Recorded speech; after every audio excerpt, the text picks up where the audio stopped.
Hello, welcome to another tutorial. In this video we'll be learning how to make bracelets or decorations for your model horses. This is a request tutorial, so I hope you'll enjoy.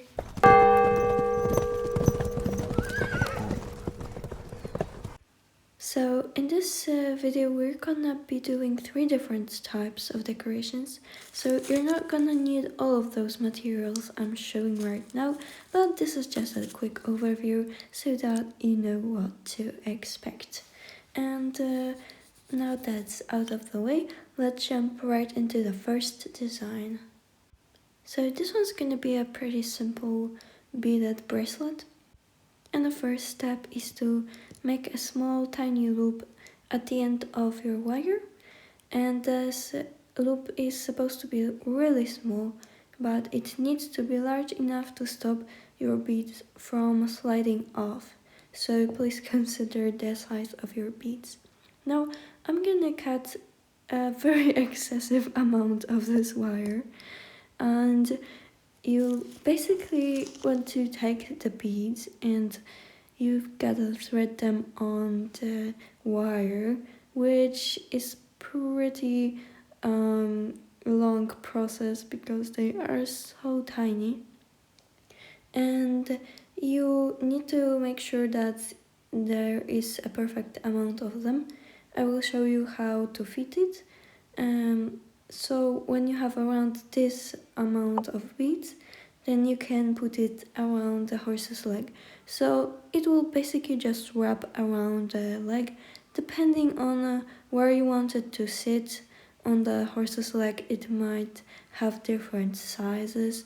I just will make a small loop from the wire at the other end of my bracelet, and then what's left is to cut off the excess wire, and I like to push the loose end inside the last bead so that it doesn't stick out and accidentally scratch the model or hurt you, which would be even worse. So just for safety. And basically the first bracelet is now finished. You just want to bend the wire, and it's super easy to put on and off, which is its biggest advantage in my opinion. So yeah, now we're ready to move on to the other one, which will be an elastic bracelet. For this you're gonna want to use some elastic thread, and it needs to be small enough for the beads to slide on. And basically it's a no-brainer, you just want to thread enough beads on it to wrap around the horse's leg. And once you're done with that, now the hard part comes in, because we're gonna have to tie a super small but strong knot. And in order to do that, I think you just have to follow what I'm doing in the video, because it's pretty hard for me to explain. But what's important is, after tying the knot, I secure it with some super glue, because it seals everything. And if you don't do that, there's a chance the knot will just pop open and all the beads will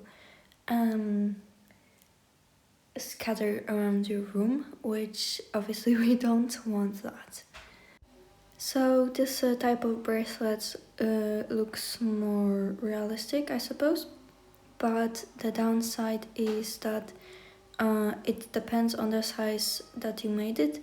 It might not fit every horse, and it's also not super easy to put on and off, also depending on how big or small you made it.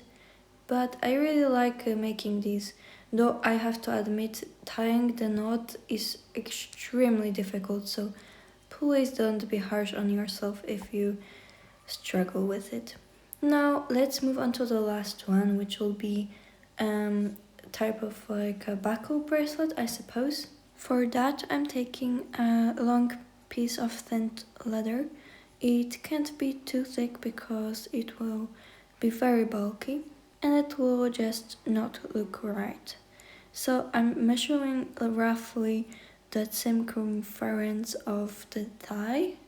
Do horses have thighs? And then I cut off the excess material which I'll not be needing. Now you basically just want to have a pretty even strap, so I'm just trimming the edges, and I also make a small point at one end of the strap. So now it's done. I'm taking a thicker wire. It has to be pretty strong, definitely stronger than the one I used for beads. And I measure the width of my leather strap, and this will tell me how wide my buckle needs to be. So for the buckle, it's nothing fancy, just a normal buckle shape. I think it's pretty clear from the video. This wire is like so difficult to bend. All my buckles become way larger than they were supposed to be just because of it. But yeah, that's what I have, so I have to make do. Once it's done, now we can thread the free end of our leather strap through the middle part of the buckle and glue it, but you need to make sure that you are using a pretty elastic type of glue, like PVA or something. I'm not sure what type of glue in English would that be, but basically you don't want to use anything that will make it like super hard.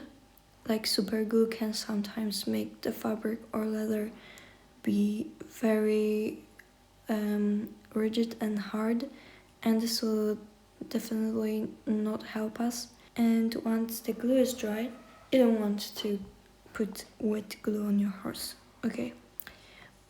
Once the glue is dry, you will place the buckle like this, and we will take the strap around the horse's leg, and we will simply thread the pointed end through the buckle.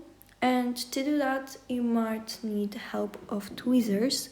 For me, they are always very handy, especially with small buckles like this, and they very much save a lot of time.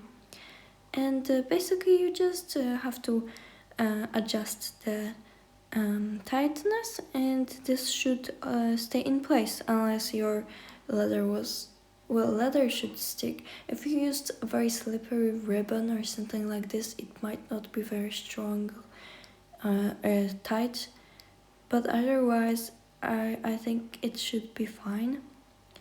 And yeah, so that's it. That's the last bracelet we did in this tutorial. I hope you enjoyed this video and the instructions were clear. If they weren't, feel free to ask me in the comments. I'll try my best to elaborate. And please enjoy crafting. I'm so happy you watched this video to the end. Thank you so much, and see you in the next one.